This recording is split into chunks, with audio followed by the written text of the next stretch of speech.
In this module, we'll discuss the process and elements involved in the creation of an operational plan for your organization or group. Strategic planning has been defined as a systematic process of envisioning the desired future and translating this vision into broadly defined goals or objectives and a sequence of steps to achieve them. Operational planning is the process of creating a project plan for the implementation of the strategic plan. It describes milestones, conditions for success, and explains how and by whom the strategic plan will be put into operation during a given period of time. There are many good academic and practical approaches to creating strategic and operational plans.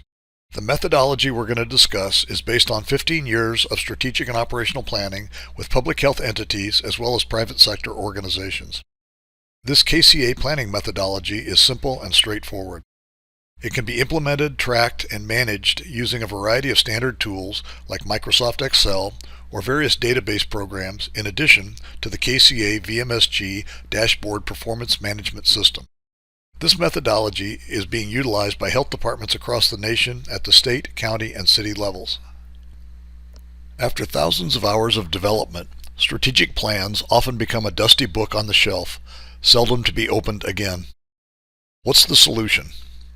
Operationalizing the plan, bringing it to life. That's where the operational plan comes in. Think of an operational plan as a project plan for the implementation of the strategic plan. The operational plan defines how you will implement, track, and manage the performance of each element of the strategic plan. The operational plan assigns team members, team leaders, and external partners who will implement and manage each element of the plan. The plan specifies the services provided or the initiatives to be provided in the future. Goals, objectives, and activities define exactly how and by whom the services and initiatives will be executed.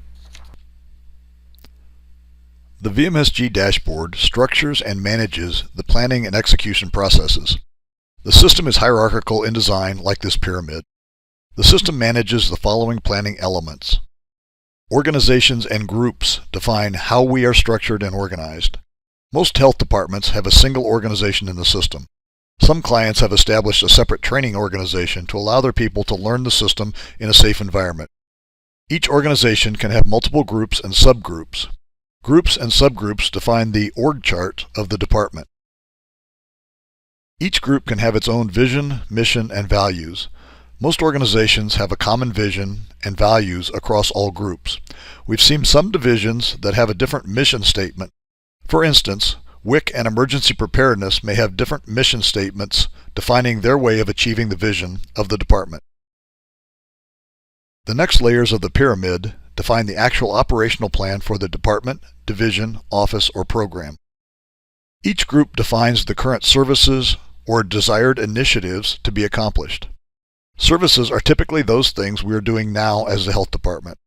Initiatives are those things we want to do in the future.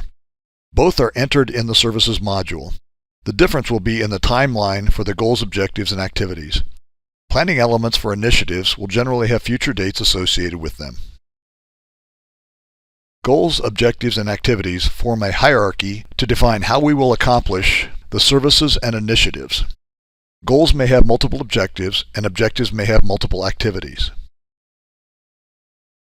Most of you have heard of the Deming cycle or PDCA cycle. PDCA stands for Plan, Do, Check, and Act or Adjust. We prefer Adjust because it seems to describe the step better. After we plan, do, and check, we make adjustments to the plan for the next cycle. The PDCA cycle is an integral part of the dashboard planning process. To plan, the operational plan is developed using the services and/or initiatives, goals, objectives, and activities. In the do phase, the operational plan is implemented using the steps developed and tracked by the leaders responsible for the specific objectives and activities. You then check the performance of the operational plan using the dashboard and performance management tools. To act or adjust, use the feedback from the dashboard and performance management tools to adjust the operational plan to maximize performance for the organization, group, and/or services. So, how do we get better at it? Performance management is the feedback through the PDCA cycle, which allows us to improve our programs over time. All goals, objectives, and activities are flagged for status. The exact status of all goals, objectives, and activities for any group or subgroup is displayed in real time on the system dashboard. This dashboard provides an instant insight into the status of the organization with the ability to drill down into any specific item for full details.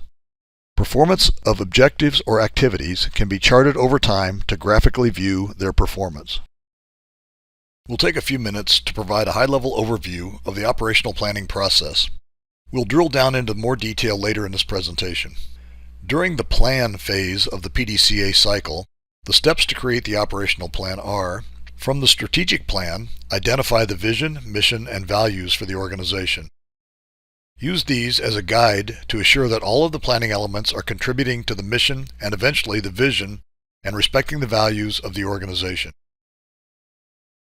Also, based on the strategic plan, identify the services provided and/or the initiatives to be provided for each group. Then, identify the goals, objectives, and activities which, when accomplished, will lead to the successful implementation of the services and/or initiatives. During the do or actual execution phase of the PDCA cycle, you'll categorize the planning elements across the organization to allow the identification of gaps and overlaps. You'll establish ongoing reminders to all of the assigned team leaders to promote regular updates of the plan during the execution. And use the audit reports and tools to encourage regular participation in the plan execution and updating. Then, the check phase of the PDCA cycle is used to determine if the various elements of the plan are on track to meet the established performance metrics.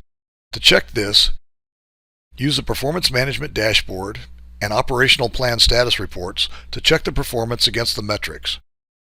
And review the plan status with the team leaders and team members against the performance metrics on a regular basis. During the Act or Adjust phase of the PDCA cycle, you'll be involved in making adjustments to the operational plan based on the results of the check phase for the next planning cycle. This could be monthly, quarterly, or annually once the adjustments are made. After this, the cycle is repeated as necessary. This concludes this module in the training series for the dashboard. If you have any questions or would like more information on the VMSG Dashboard Performance Management System, please contact us with the contact information here.